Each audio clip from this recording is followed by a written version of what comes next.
How to download and install Windows 11 25H2. In this video, I will guide you step by step on how you can download and install Windows 11 25H2. The first thing you want to do is open up any web browser. Now search UUPdump and head over to uupdump.net.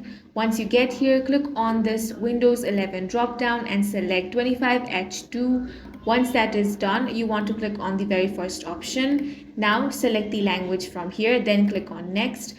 After that, you want to select the edition, then click on Next. Now click on the option Create Download Package. Click on the Show in Folder option. Now right click and then click on Extract All.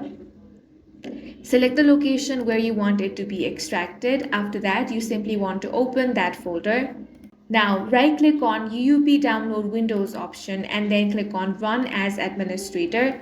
Now you want to click on More Info and then click on Run. Now you want to run the provided script, follow the prompts, accept any security warnings, press the indicated keys to proceed and let it download the needed components and build the ISO. This can take a while depending on your connection. When the ISO is finished, use a tool like Rufus to write it to a USB drive as bootable installation media or mount it directly if you're doing in-place upgrade. Restart your PC, boot from the USB and follow the installer prompt. You can choose to keep your files or perform a clean install.